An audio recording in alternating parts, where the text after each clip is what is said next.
Hello, नमस्ते, सत श्री अकाल, सलाम to each and every one of you. कैसे हैं आप सभी? आई होप आप सभी बहुत ही अच्छे होंगे। और आज मैं रिएक्ट करने वाली हूँ ठग ब्रो के वीडियो पे, जिसका टाइटल है Yogi Adityanath thug life before CM. तो मतलब सीएम बनने से पहले योगी आदित्यनाथ जी के जो ठग लाइफ मोमेंट्स है ना, वो उनका ये कंपाइलेशन है। तो देखिए आज का वीडियो कैसा होता है। So let's get started. आपको जाति तो अच्छी है, लेकिन हिंदू नाम से इतनी चिढ़ क्यों हो गई?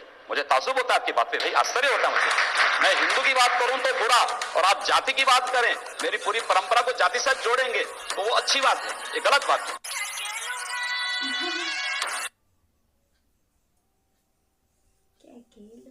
सर, जो बात हो रही थी संविधान का दिवस मनाने के लिए, गणतंत्र दिवस में, लेकिन संविधान पे ही अब तमाम सवाल उठ रहे हैं। अगर आप देखें तो पार्लियामेंट के बिल्स पे सवाल, पार्लियामेंट में कोई कानून नया आता है उस पे सवाल, संविधान पे सवाल, संविधान के टुकड़े करेंगे, ऐसे बयान अभी अलीगढ़ में भी आए, यूपी में भी कुछ सेक्शंस हैं जहां से सवाल उठते हैं। तो इनको आप कैसे देखते हैं और इसको डील करने का क्या तरीका है? देखिए, संविधान पर प्रश्न और इन संवैधानिक संस्थाओं पर प्रश्न वही उठा रहे हैं जिन लोगों ने देश का विभाजन किया था। आदतें सुधरती नहीं है, बहुत जल्दी उनको सुधारना पड़ता है।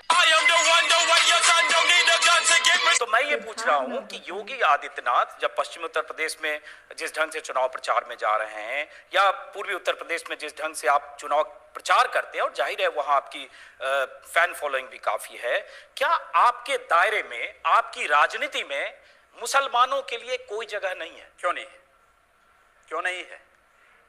शाहनवाज हुसैन मेरे सबसे अच्छे मित्र हैं। अब डॉक्टर एपीजे अब्दुल कलाम को जब माननीय अटल बिहारी वाजपेयी जी ने राष्ट्रपति के लिए खड़ा किया था, सबसे पहला सांसद था जिन्होंने समर्थन किया था। भारत का मुसलमान डॉक्टर एपीजे अब्दुल कलाम बने, शाहनवाज हुसैन जैसा बने, पहला व्यक्ति रहूंगा जो समर्थन करेगा।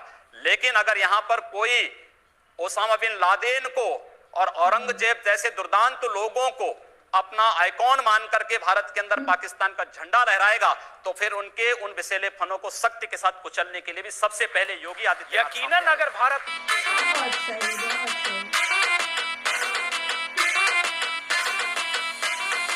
आपके गुरुजी भी रहे, आपके पिता तुल्य हैं, वो भी हिंदू महासभा में थे, फिर बाद में बीजेपी में आए, दोनों जगह सांसद बने दोनों तरफ से। आप उत्तराखंड से राजपूत परिवार से आए, आपने भी इसी तरह से किया। मैं ये कह रहा हूं कि देखिए, मेरा सवाल सुन लीजिए। हमारी संत परंपरा में जाति नहीं देखी जाती है, और ये अत्यंत शर्मनाक माना जाता है जब संत को किसी जाति विशेष से जोड़ते हैं। मैं एक हिंदू हूं और एक योगी के रूप में अपनी भूमिका का निर्वहन कर रहा हूं। आपको जाति तो अच्छी है, लेकिन हिंदू नाम से इतनी चिढ़ क्यों हो गई? मुझे ताज्जुब होता है आपकी बात पे, भाई आश्चर्य होता है मुझे। मैं हिंदू की बात करूं तो बुरा, और आप जाति की बात करें, मेरी पूरी परंपरा को जाति से जोड़ेंगे तो वो अच्छी बात है, ये गलत बात है। योगी जी, मैं जावेद हूँ एबीपी न्यूज से। मेरा सवाल यह है कि आपने गोरखपुर को हिंदुत्व की लेबोरेटरी बनाकर रख दिया है। आप अलीनगर का नाम आर्य नगर रख देते हैं, उर्दू बाजार का हिंदी बाजार, ये कहाँ जाके रुकेगा आपका? बिल्कुल होना चाहिए, क्यों नहीं होना चाहिए? अतीत के गौरव के साथ वर्तमान को जुड़ना चाहिए। अली से गोरखपुर का मतलब कहां से है? आर्यों से है। उस अतीत के गौरवशाली पलों के साथ अगर वर्तमान समाज जुड़ता है तो मुझे लगता है कि उसके सामने ढेर सारी संभावनाएं होंगी। हम किसी संकीर्ण दायरे में चलने की बजाय हाईवे पे चलें, और हाईवे पे चलने की एक रास्ता तैयार किया जा रहा है। ताजमहल का भी नाम बदलवा देंगे, सबका नाम बदलेंगे। सबका नाम बदलेंगे।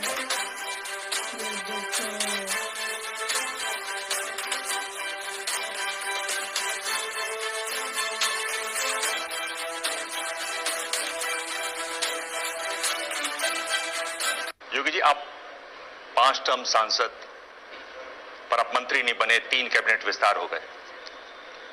आप परिवर्तन रैली के जो पोस्टर हैं उसमें आपका तस्वीर नहीं, इलेक्शन कमेटी बनी दिसंबर में, आपको उसमें नहीं। मैं आपसे पूछना चाहता हूं कि आप रह कहां जाते हैं? यही तो खूबी है कि मैं कहीं नहीं हूं और सब जगह भी हूं। कभी कभी लगता है कि अपन ही भगवान है।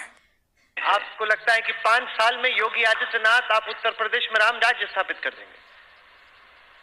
हम लोग इसीलिए आए हैं। आपको क्या लगता है हम लोगों के आने के बाद लेकर राम राज्य नहीं आएगा तो फिर तो मुझे लगता है कि हम लोगों की सब मेहनत बेकार है, व्यर्थ है। उसी दिशा में प्रयास हो रहा है। राम राज्य तब आ सकता है जब सुरक्षा व्यवस्था सबके लिए हो, किसी के साथ भेदभाव ना हो। आपके हिसाब से राम राज्य की परिभाषा क्या? और रावण और मेघनाथ भी मारे जाएं। नाथ संप्रदाय का बहुत बड़ा पीठ है, बहुत सम्मानीय पीठ है। इसका आप इतिहास देख लीजिए। दिग्विजय नाथ जी उदयपुर से रहे, राजपूत रहे, 1921 में कांग्रेस में रहे। उसके बाद वो हिंदू महासभा में आ गए। गांधी जी की हत्या हुई 3 दिन पहले उन्होंने कहा कि गांधी जी को मारना चाहिए, ऐसा आह्वान किया। 9 महीने जेल में रहे। आप जिनको वो आपको गुरुजी मानते हैं, पिता तुल्य हैं आपके, अवैधनाथ जी लगातार जुड़े रहे एक आंदोलन से, अयोध्या वाले आंदोलन से। उनके पिता तुल्य थे दिग्विजय जी। उन्होंने ये भी कहा कि मुसलमानों को 5-10 साल के लिए वोटिंग होनी नहीं देनी चाहिए। स्टेटमेंट में खबर छपी हुई है 1950 में। एक ऐसी लाइन है जो हटकर है और जो कड़ी लाइन है। आप भी उसी तरह की बात करते हैं। तो इसी नहीं, इसीलिए आप जब मेरी परंपरा को जान रहे हैं तो फिर आपको मुझ पे आपत्ति नहीं होनी चाहिए। आपको तो मुझे अप्रिशिएट करना चाहिए कि चलिए मैं उस लाइन का अनुसरण कर रहा हूं। जो देश को तोड़ना चाहते हैं उन लोगों को हम तोड़ रहे हैं, इस पे तो आपको खुश होना चाहिए। योगी जी, 2 सवाल है। एक तो बीजेपी ने बहुत सारे अपराधियों को भी टिकट दिया है, जबकि आप आदर्श राजनीति की बात करते हैं। और दूसरी बात, एक सोशल मीडिया पे एक लड़की की फोटो वायरल हुई है जिसमें वो लड़की एक पोस्टर दिखा के कह रही है कि मेरे पिता को पाकिस्तानियों ने नहीं, वॉर ने मारा। इस पे आपका क्या पक्ष है? देखिए, भारतीय जनता पार्टी ने किसी घोषित अपराधी को टिकट नहीं दिया है या घोषित माफिया को टिकट नहीं दिया है। राजनीतिक मुकदमे अलग विषय है।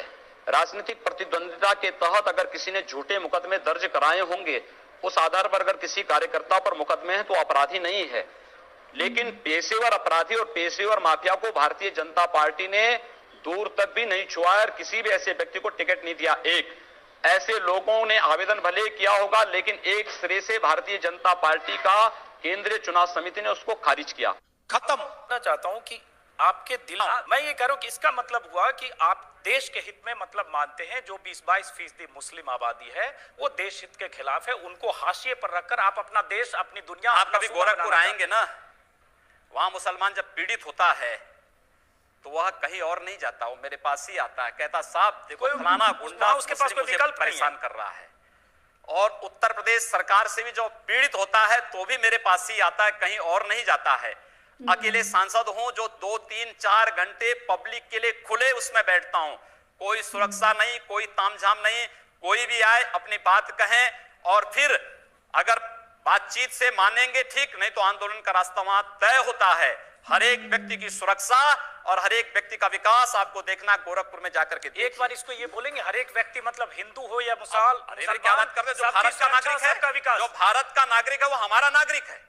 उसमें जाति मत और पंथ कहां की बात आती है? अरे मैं सनातन हिंदू धर्म का उपासक हूं, बदलना चाहते हैं। सनातन हिंदू धर्म का उपासक हूं। सर्वे भवन्तु सुखिनः सर्वे सन्तु निरामया की बात करता हूं।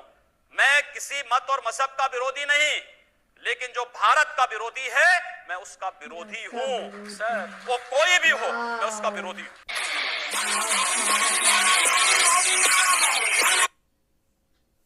वाह यार वाह, ये था आज का वीडियो जो कि काफ़ी धमाकेदार था।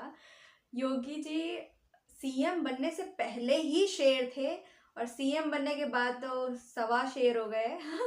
होता है ना कि आपकी पावर को एक और लिफ्ट मिल जाता है, आपको एक स्टेज मिल जाता है कि हाँ आप अपनी बात और अच्छे से रख सकते हो, जो कि पहले भी रखते ही थे, जो कि आपने देख ही लिया। मतलब रिपोर्टर्स या घुमा फिरा के एक बात को कहाँ से कहाँ ले जा के पूछते हैं, लेकिन योगी जी को जवाब कैसे देना है ना वो उनको पता है। एकदम सीधा बोलते हैं, एकदम सत्य वचन जो होते हैं ना, सत्य बोलते हैं और सामने वाले को लगती है ये बातें, ठीक है, क्योंकि सच बोलोगे तो सच तो भाई कड़वा होता ही है, तो बहुत सारे लोगों को मिर्ची लग जाती है। वो तो आपने देख ही लिया होगा, सबके मुंह बंद हो जाते हैं भैया।